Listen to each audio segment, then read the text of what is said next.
Hey, what's going on, everybody? This is Mike Kollin at MikeKollin.com.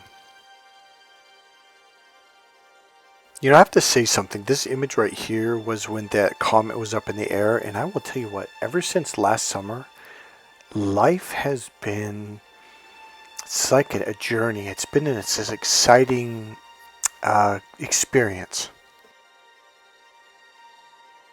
Man, I don't know how to explain this. It's like, yeah, it's a journey, but it's kind of like, it's almost like a spaceship traveling through time.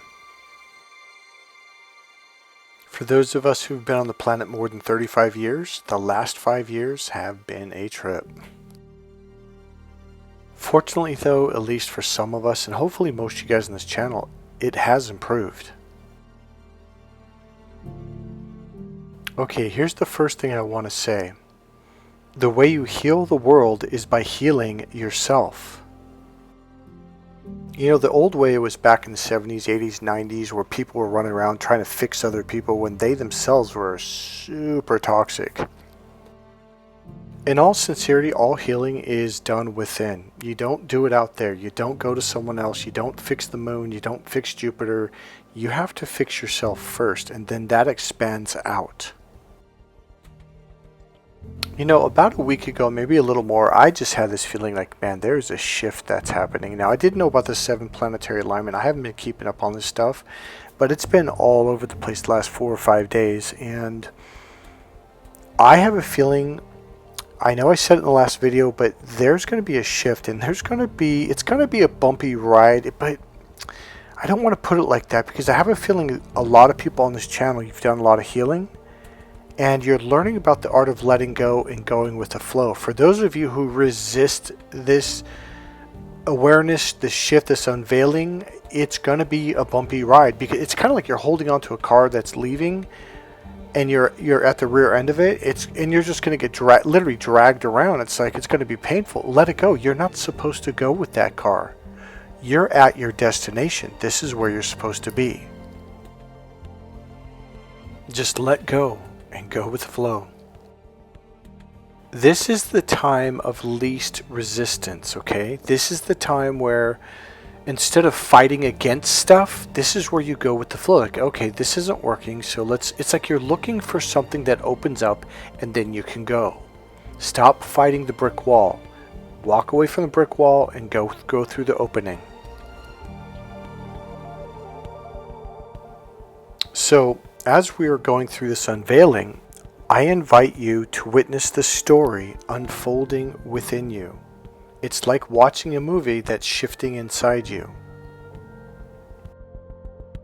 Have an awareness of how the emotions are changing and shifting, and have an awareness how beliefs are kind of bubbling up, kind of in the back of your mind, but you're kind of pondering them and you're not fully conscious. I invite you to become a witness of that. Be aware of that. Notice it kind of like you're watching a movie, and begin to mull it over. And really all I'm saying is just notice it.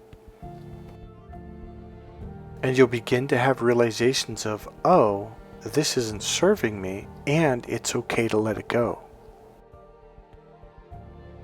Okay, I want to put something out there. I have a feeling somewhere in the month of March, maybe mid-March 19th or something like that, for a few days, there's going to be, how do we say this?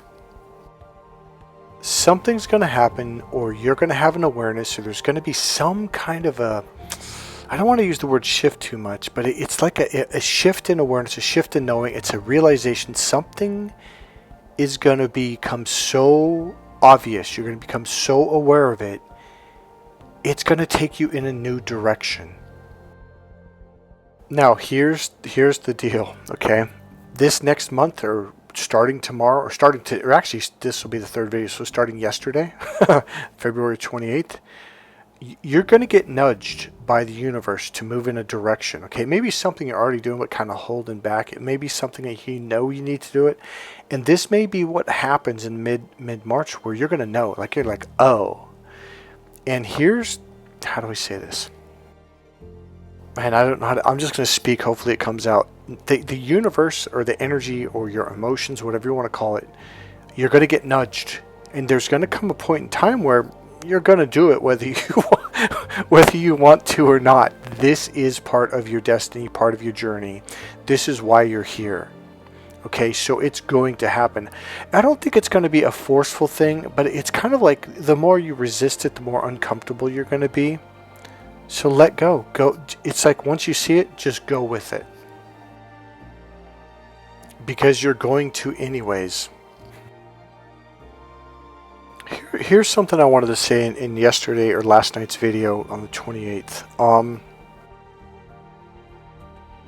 So as I said, we have shifted from Pisces into the age of Aquarius, and Pisces is the dark ages, okay? We finally completely came out of that. The light's on, people can see, the unveiling is happening. We've had levels and different unveilings go on over the last 5+ years. So essentially, in Pisces, it's kind of like everything is hidden, everything is underneath darkness. So this is where the people who are two-dimensional, where they steal and they scheme, and they're not coming from their heart, they're not coming from their soul. That's where those people thrive. They thrive in the areas where they can break rules, break the laws, and really be mean. And so what's happening is the light's on, they're being revealed because the unveiling is happening, and the energy is shifting to the people who have good hearts, who are good to people, who how do I say this? Just good intentioned people. In the old age, it was harder to function because your system didn't function in a criminal darkness system. And that's what we're coming out of right now. Like we're out of it now. The lights are on. Like that stuff, people are just like, no, that's not acceptable anymore. We're in the age of light right now. For a lot of you on this channel, if not most of you, this is going to be a breakthrough year. 2025, that number 25, and I know the whole thing adds up to number 9. It's 9 is a changing, it's a shift. I really believe for a lot of you, there is going to be shifts that happen internally and externally. For a lot of you, I think you're going to thrive in a way that you have never thrived in your entire life. There's going to be an entire opening that happens for you, and things just seem to happen. Things just happen to flow. They fall in place. You meet the right person at the right time.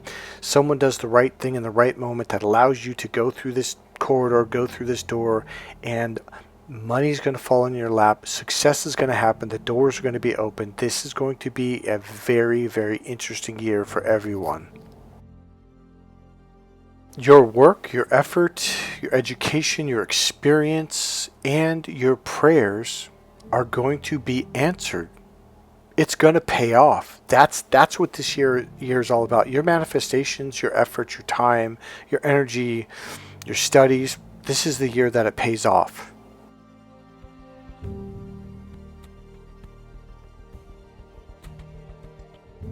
So go with it. It's going to be awesome.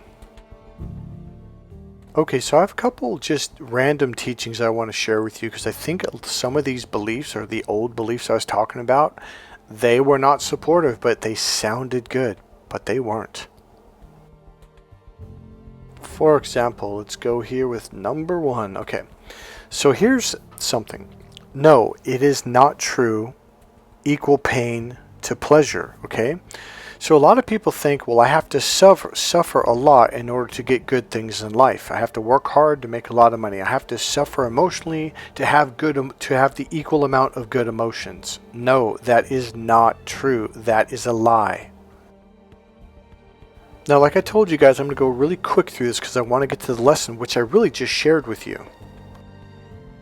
So over the last 4 or 5 years, I've been very open about my first spiritual awakening. Now that awakening is different than what anyone's gone through in the last 5 years, okay?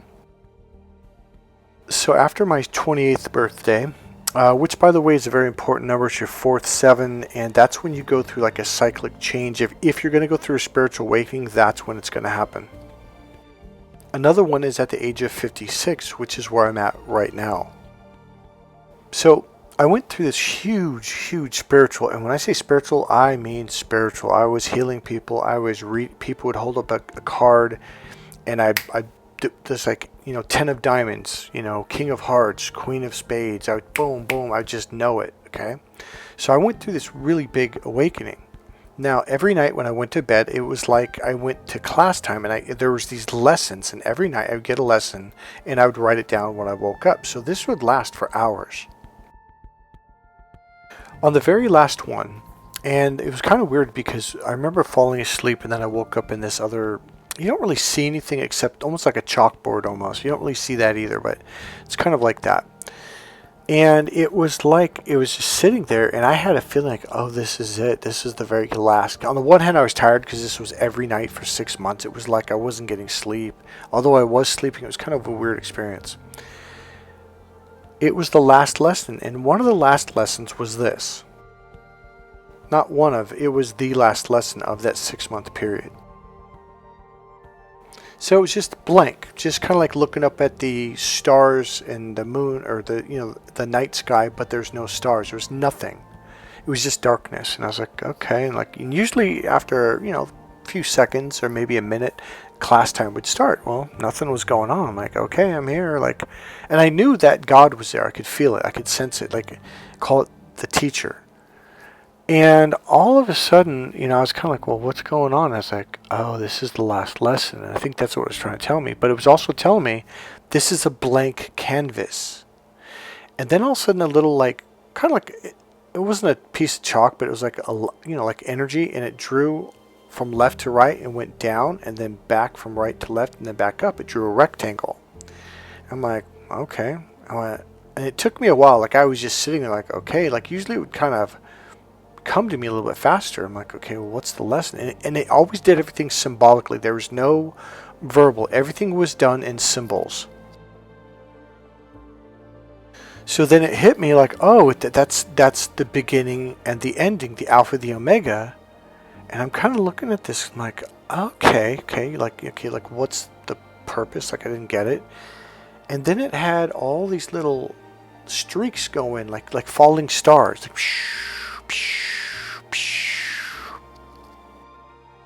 and they ended up being these white little dots. And I was like, oh, those are like angels or spirits that came into this dimension to have this experience. Okay. So I'm kind of sitting there looking at this. And again, I was just sitting there for a while. Time went by. I don't know if it was 10 minutes or 5 minutes, but it was just like, okay, it was way slower. And it was waiting for me to get it. I was like, okay. And then all of a sudden, in the lower left-hand corner, far down and to the left, this little spark was coming, this little light. But I noticed it was different. And then it hit the lower left corner and all the way across from left up and over to the right. It was contrast. Now you had the 5 senses: see, hear, feel, smell, and taste, because you need contrast. There has to be positive and a negative. Because without it, you don't know that you exist. So when there was this blank canvas, there was nothing. It was pure positive energy, pure positive electrons, ions, whatever you want to call it. The entire universe was just pure positivity. There was no negativity at all. But because of that, you didn't know that you existed. I think it's the Bible that says that angels don't actually know that they exist, and angels can't experience love or pain like we do. And it says that angels, I don't remember the word, but they are... I think the word is kind of like jealous, but they're envious of us because they don't feel love. And they look at us and they think we're so lucky. Because they're in a pure state of positivity. Now, without any contrast, you can't feel, you can't see, you can't hear. It's like there's nothingness, but that's not true. It is there. So the main realizations I had was like, oh, wait a minute. God created this third dimension, length, width, and height. God created the beginning and the end, the alpha and the omega. God created the contrast. But here was 2 of the lessons. This number 1 was, remember what I said in the lower left-hand corner? It was just a little spark. It was literally like 1 atom of spark, of negativity. Just 1. That's it. Now listen closely. Just 1. It's important to understand that. Now here's the realization that I had. Here's what God was teaching me. You don't need equal pain to equal pleasure. You don't need to suffer in order to feel good. Okay? A lot of people believe that. That is something that was taught to you from the dualistic mind, what I call the either or mentality. Okay? The binary thinking. It's either A or it's B, and that's the only way life is. Those are the only possibilities. That is absolutely not true. This was taught to you and conditioned into all of us by narcissists. Number one, God created this for us to experience and to enjoy. Now watch this.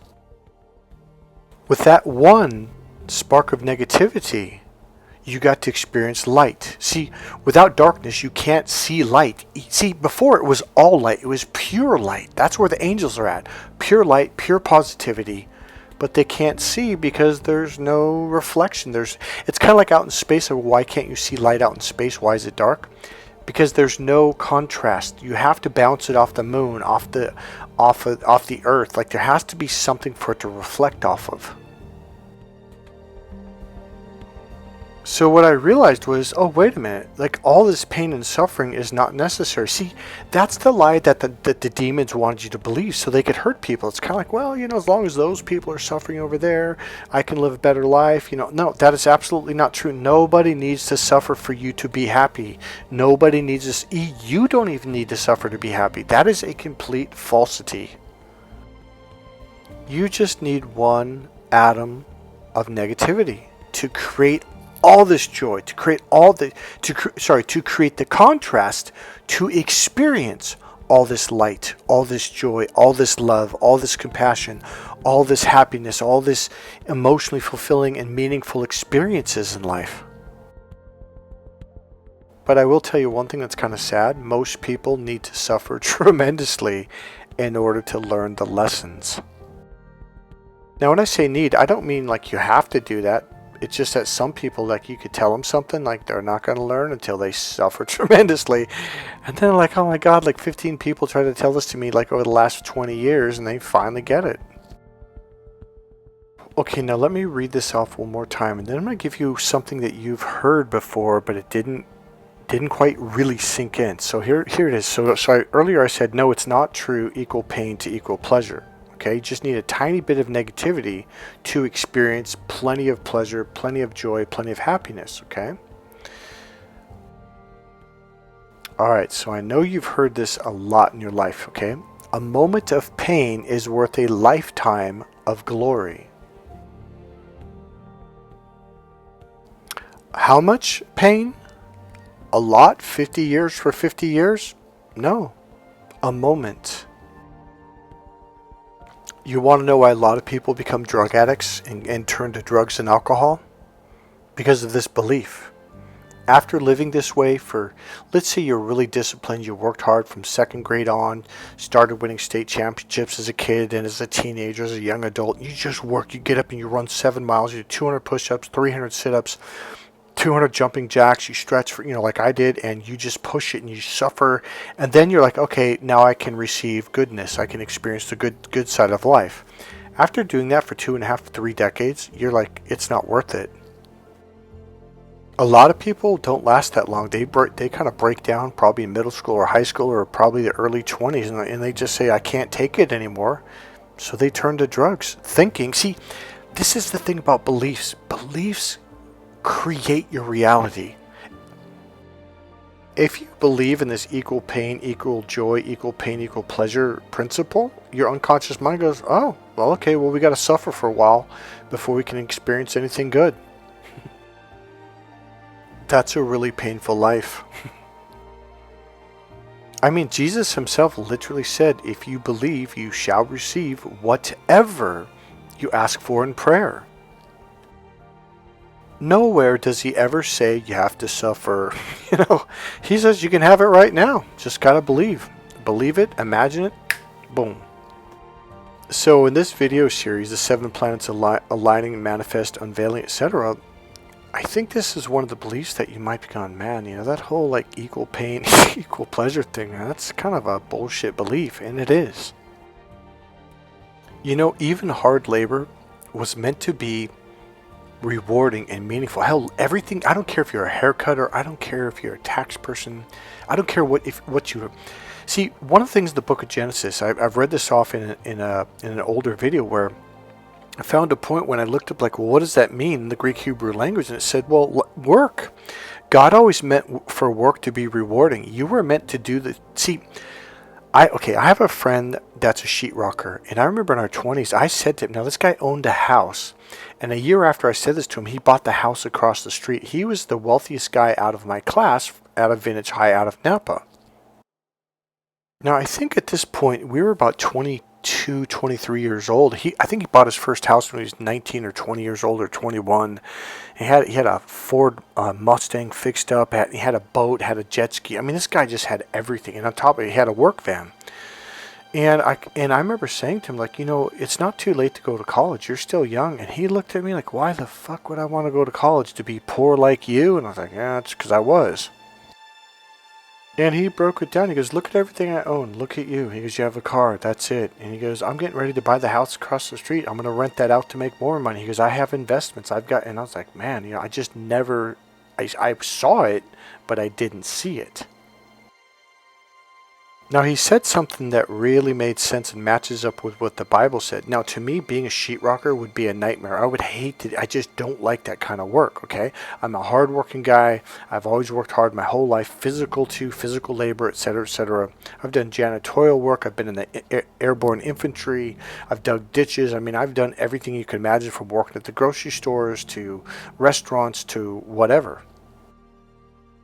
But that kind of work was not me. I went to work with him for 2 weeks, and I was like, yeah, I definitely don't want to do this kind of work.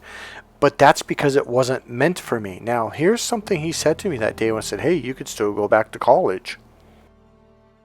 He said, I don't think you understand. He goes, Michael, I'm living my dream. I'm like, what are you talking about? I'm telling you, up until that day, and even in that moment, I couldn't fathom in a million years that somebody would want to do that work. He'd been doing that work since he was 15. I think he actually got his union card when he was 16 or 15 and a half, or so. It was like underage, and he wasn't supposed to, but his dad yelled at the lady, this guy, my son works harder than most, so she was okay. So he was a foreman at the age of 19 on a job site. So here he is, 21, 22 years old. He's a foreman of the job site. He's the boss, And he's like, do you remember in kindergarten when we had that assignment to come to school and to make like a collage or pictures of what you want to do when you grow up? And you're going to stand in front of the class and say, well, when I grow up, I want to be a fireman. I want to be a plumber. I want to be like my dad. My dad is a policeman. Or whatever. I want to be an astronaut. I said, yeah, I remember that. So here's what he did. He went into his room. He had this chest. And he comes out with the thing that he designed and made, this fold-out thing. He goes, Michael, this is what I made in kindergarten. And he had a picture of his dad, working on the job site, because his dad was a sheetrocker too. His dad was a foreman. And it had all the tools and what he wrote. He goes, I want to be just like my dad. I want to be a sheetrocker, blah, blah, blah. I don't remember exactly what it said, but I was like, are you serious? He goes, Michael. He goes, do you remember when we were little kids and we played with like Legos and we played with those little lumberjack things and made little fake like lumberjack houses? I'm like, yeah. He goes, was it fun? I was like, hell yeah, that's fun. He goes, that's what I'm doing right now. And I get paid to do it. He goes, Michael, it's like I'm playing with toys. They're just bigger toys. Work was meant to be rewarding. Work was meant to be enjoyable. Work was meant to be meaningful. That's why it's important to find work that you actually enjoy doing. There's a phrase, do what you love and the money will follow. My point, life is a gift that was meant to be enjoyed. During that last day when God was showing me that, the rectangle and the little spark, the contrast and all the colors and everything, like the third dimension happened in front of my face. I was like, wow. God was saying, like, it was never meant to be painful. It was meant to be enjoyable. It was meant to be rewarding. It was meant to be meaningful. All of it. Everything, even relationships. The reason why we don't enjoy life whether it's love, relationships, family, work, school, whatever we're doing in life. It's because we were lied to. We were taught a lot of beliefs that are absolutely not true, such as equal pain, equal pleasure. That is such bullshit. I believe this is one of the beliefs of multiple beliefs that that's going to begin unveiling. It's going to be kind of subtle. It's going to be in the back of your mind as you're going through your day.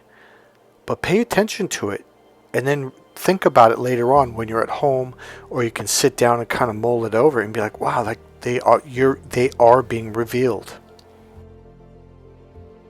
Now, a moment of pain is worth a lifetime of glory. Now, just listen to what that says. Now, here's where it came from. It came from a World War II veteran. So it says, a moment of pain is worth a lifetime of glory. Is attributed to Luis Zamperini, a World War II veteran whose story was depicted in the film Unbroken. It essentially means that enduring a brief period of hardship can lead to long-lasting success and fulfillment. For those of you who have suffered over the last 4 or 5 years plus with narcissist abuse, you went through the dark night of the soul, you isolated what I call the Great Wall of China, etc. You are going to thrive. You are going to live a meaningful, rewarding, joyful life. Things are going to be more. You're going to start walking away from this resistance, like resisting and fighting against things. And you're like, no, I'm not going to do that anymore. And you're going to start finding the open doors. You're going to move from the resistance. You're going to move into areas where things start to flow, where money starts to come in, results start to happen, and your work, your time, your effort, your experience, your education pays off. Now here's another sneaky one that keeps you in the darkness. Sounds good, but man, is it a trick. You know, when you're suffering, you're struggling, life sucks, you might be crying, something really bad might have happened, and you've been struggling for a while, and then there's always that one friend or grandma or whoever, and then they say, well, there's light at the end of the tunnel. And didn't it kind of frustrate? Oh God, I can't wait to get there. See, what they did was they put you in the darkness. They put you in the tunnel. So they got you to take this belief like, yep, there's light out there somewhere at the end of the tunnel, but you're not out there. You're in the tunnel. You're in the darkness. Isn't that smooth? It's a nice little trick. Man, I remember one day, I was pretty young. I think I was about 19, 20, maybe even 17. I might have been in my early 20s. But I remember someone said that to me, and I had heard that so many effing times. And I just said, I'm going to say the F word. I'm sorry, I'm going to cuss. I was like, fuck that. Then get out of the damn tunnel and get into the light. And everyone looked at me like, what? And see, what I did was I unconsciously shifted their submodalities where I said, get out of the tunnel and get into the light. And I was sort of, whoa. Most people are like, fuck that. And you could see them close back down. They kind of even physically pulled back like they went back in the tunnel. It's an illusion to think that by being in the darkness, you're safe. When you're in the darkness, you can't see what's going on around you. That's when you're at the most danger. You want to be in the light. Everything about being in the light, it's safer, it's more prosperous, you thrive, you're happier, life's better. Everything about the light is better. Not to mention, you're a lot more awesome. Alright, just being playful. But you are. Just really briefly for the uneducated, the age of Pisces and the age of Aquarius, etc., is actually scientific. It's when the stars, not the universe, but I just forgot the name of it. Yeah, I think it is the universe. It goes through a celestial pass. So this isn't like some just spiritual thing. This is actually scientific. Scientists are saying like, hey, yeah, we are now moving into the age of Aquarius, and this is where the stars are at now, and things have shifted, etc. And it lasts approximately this many years, etc. So this isn't just some new age spiritual thing. This is an actual scientific understanding. Just like when the moon is at a certain point, or the sun's at a certain point, or the planets, like right now, they're in a certain alignment. This isn't some spiritual belief. This is an actual physical thing I'm talking about.